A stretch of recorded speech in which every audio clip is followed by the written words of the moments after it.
ইবাদত করতে হবে আর কি করতে হবে? ঈমান আনতে হবে। এই ইবাদতটা আবার করবেন আমার ভাইয়েরা, এর মধ্যে আবার হিসাব আছে। আমার রাসূল বলেছেন যে ঘরে স্বামী স্ত্রীর মহব্বত সেই ঘরটা জান্নাতের বাগান। আরো আস্তে কোন, যদি আপনার স্বামী স্ত্রীর মধ্যে মহব্বত থাকে ইবাদতে ভালো লাগবে। বাড়িতে যদি খাটর খাটর খাটর খাটর ঘাসর ঘাসর চলতে থাকে, কোন নামাজ ভালো লাগবে? এ রোজা ভাল লাগবে? সংসার ভাল লাগবে? দোকানদারি ভাল লাগবে? এজন্য ইবাদত কবুলেরও কিছু শর্ত আছে। যেমন ইবাদত কবুলের মূল শর্ত হলো হালাল রুজি, তেমনি আমার ভাইয়েরা ইবাদত কবুলের আরো শর্ত হলো স্বামী স্ত্রীর মহব্বত। আরো জোরে কোন, জোরে কোন। আমি হাদিস থেকে শোনাচ্ছি, কেননা খালি বিবাহ করছেন এই জন্য খুব যে বড় শিয়ানা মাল হয়েছেন এটা নয়। বিবাহ করছেন বলেই যে শুধু স্ত্রী আপনার পায়ের কাছে পড়ে থাকবে, ইসলাম এটা বলে নাই। ইসলাম কি বলছে, আমার রাসূল কি বলছে সেটা আগে শোনেন। মায়েরা যারা আছেন, ইবাদত যারা করেন, ও মা আল্লাহকে যারা বিশ্বাস করেন, আমার নবীকে যারা বিশ্বাস করেন, মা যারা তাহাজ্জুদের নামাজ পড়েন, ও মা যারা ইবাদতের মধ্যে মশগুল হন, প্রিয় নবী মুহাম্মদুর রাসূলুল্লাহ সাল্লাল্লাহু আলাইহি সাল্লাম বলেছেন স্ত্রীর প্রতি স্বামীর 12টি দায়িত্ব এবং কর্তব্য। আজকে মাদেরকে যেতে যাব, আজকে মায়েরা আজকে জিতবে, ফির পুরুষরা কিন্তু ঠকবে না। কথা বলেন, কথা বলেন।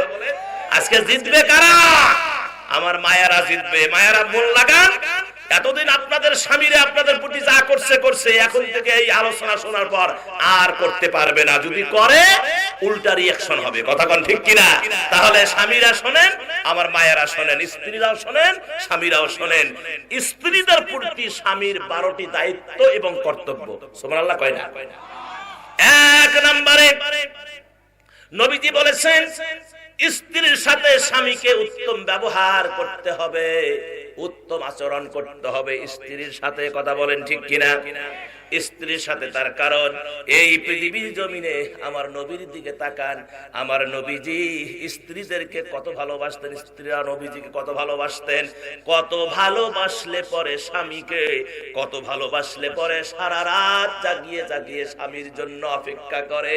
আর আমাদের অনেক বউ আছে দরজা ভাঙা ভাঙা ভাব, তারপরও বিছানা থাকে, ওঠে না। বউ ওঠে না, স্বামীটা এত কন করে ঠান্ডার মধ্যে ব্যবসা করে আসছে, বউ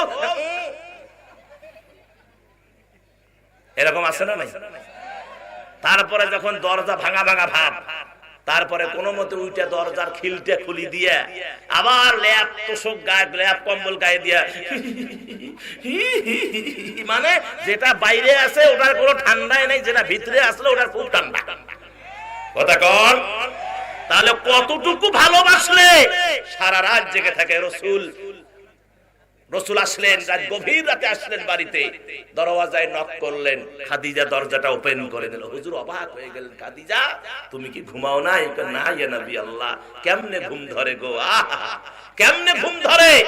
আপনি বাহিরে থাকবেন, আমি খাদিজা ঘুমাবো, এটা হতে পারে না ইয়া নবী আল্লাহ। যতদিন আপনি বাড়িতে বাহিরে থাকেন, যতদিন বাহিরে থাকেন, যত রাতে আসেন না, আমি খাদিজা এই দরওয়াজার মধ্যে বালিশ দিয়া নাই, শুধু পিঠটা লাগায়া সারা রাত আমার প্রিয় স্বামীর জন্য অপেক্ষা করতে থাকি, কখন আমার প্রিয় বন্ধু, কখন আমার প্রিয় স্বামী রাহমাতুল লিল আলামিন আমার কাছে আসবে।